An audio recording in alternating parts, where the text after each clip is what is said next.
Hi. You know, me and the wife were ready to buy a tiny home in a nice community, sell our condo going from 1,400 square feet to about, 400 or less. We were ready to make that move. We have good credit, excellent credit. We're both retired. But because of this little baby right here, we couldn't do it. And I said that I would put that on my page because I think it needs to be talked about. But because of this little baby right here, we can't. Stay tuned. I'm going to talk about this.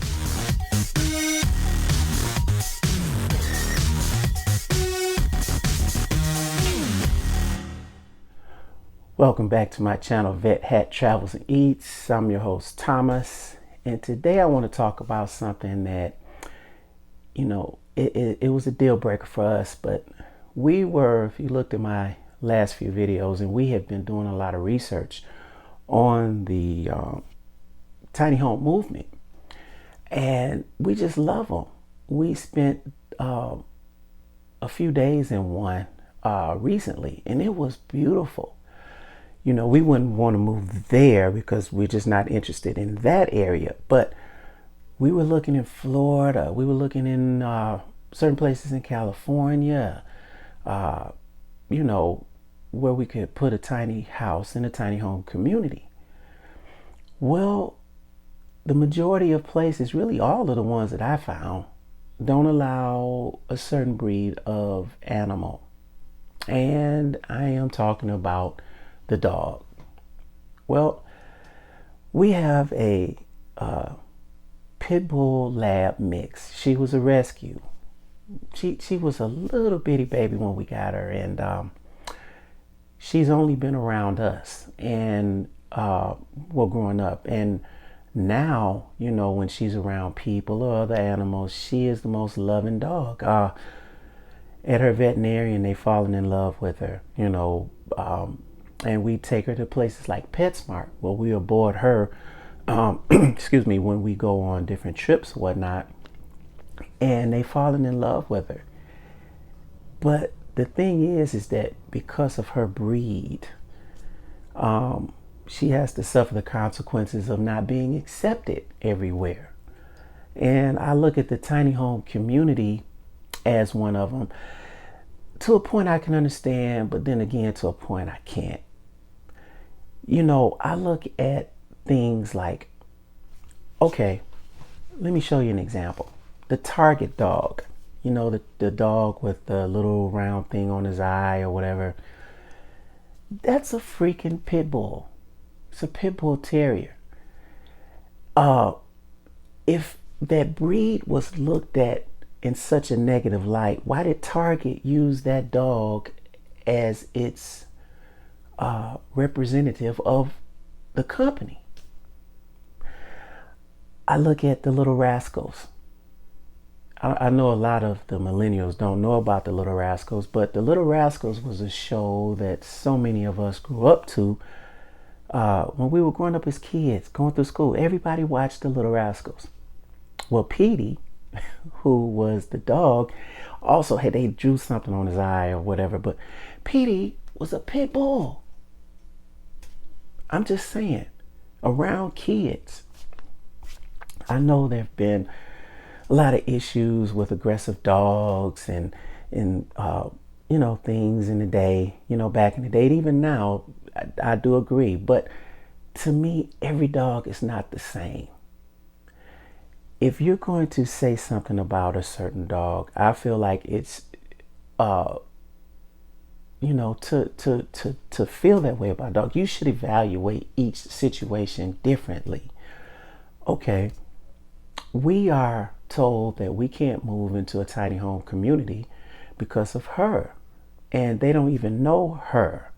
And I'm saying that if we have to fill out an application, if you do a background check on me, you do a background check on my wife, do a background check on my dog.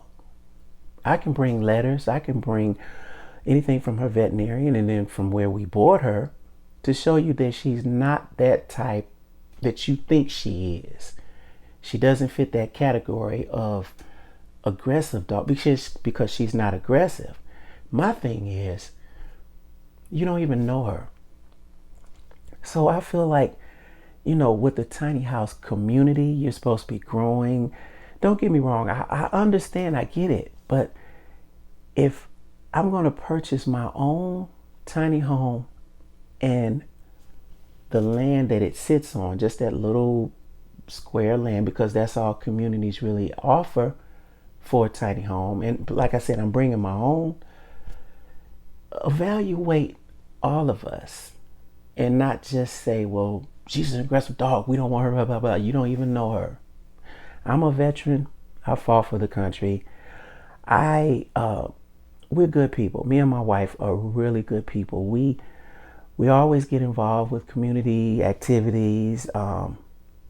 Again, I was voted Veteran of the Month here in Las Vegas, which to me is a very difficult thing to do or to accomplish, because there's so many good people here, so many good other veterans. But they chose me. And the reason I think they chose me is because of who we are. And I feel like if we're like that, our dog is like that, we can't move into a tiny home community because of her. No, I feel that that's wrong. And I think that we could really help the tiny house community movement being in one. But, it's probably too late for me. We've stopped looking. I don't really care anymore, because I'm not going to get rid of her because we want to go to a tiny house community so bad. That will never happen.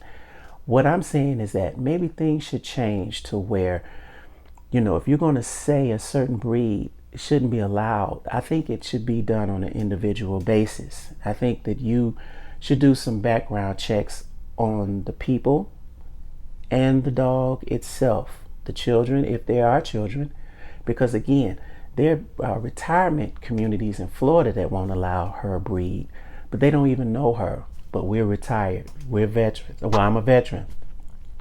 I'm just saying, there are a lot of people in our situation, in our, trying to do the same thing that we're doing, but they're being discriminated against because of the dog.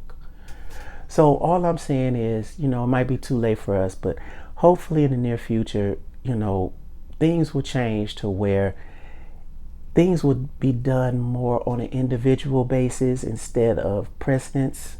I'm just saying, because everything is not always what you think they are. So I let me know in the comments below what you feel. My little dog, she just loves everybody. She took more of the lab side, but because of that little pit bull in her, we're being discriminated against because of her breed. Of course we can come, I'm pretty sure we can, but I'm not leaving my dog or getting rid of my dog to move into a tiny house community. That will never happen. It will never happen. So in the near future, like I said, I just hope on your applications it could change a little bit. Make room for the bigger dogs, because there are a lot of families out here who could really benefit from the tiny home, but because they have a big dog or a certain dog, they can't come in. And their dog may not be bad at all. It's how they were raised.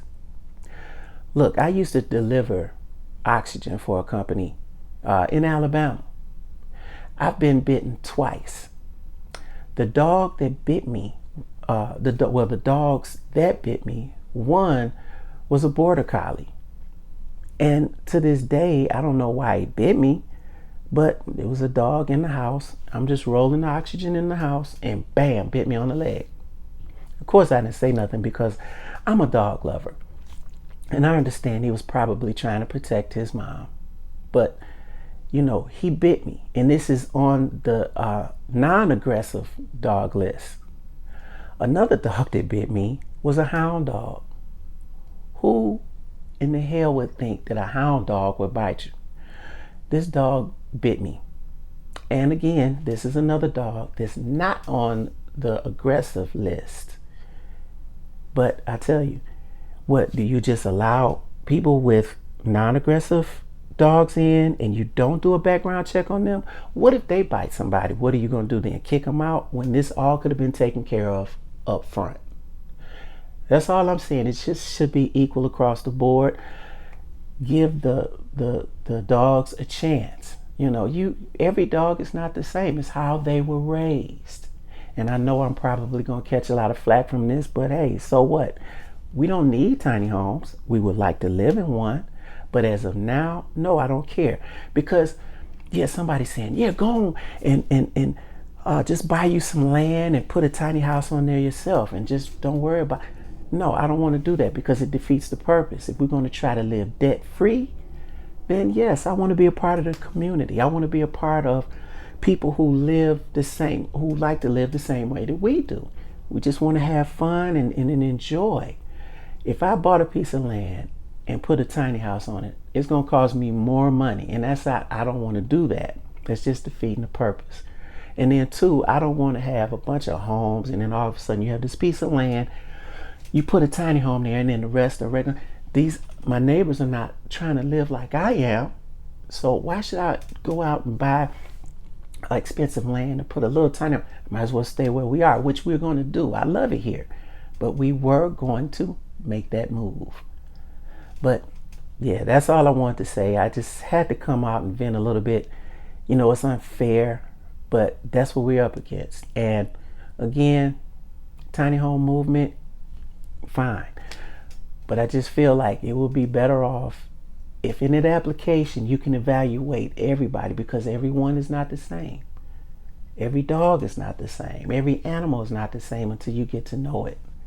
So in the future, hopefully, maybe a person that is moving in with a bigger dog, maybe they can get letters from the veterinarian or other people, just like a character witness or something. You know, hey, we know this dog, we know this cat, we know this she or he is not like what you think they are.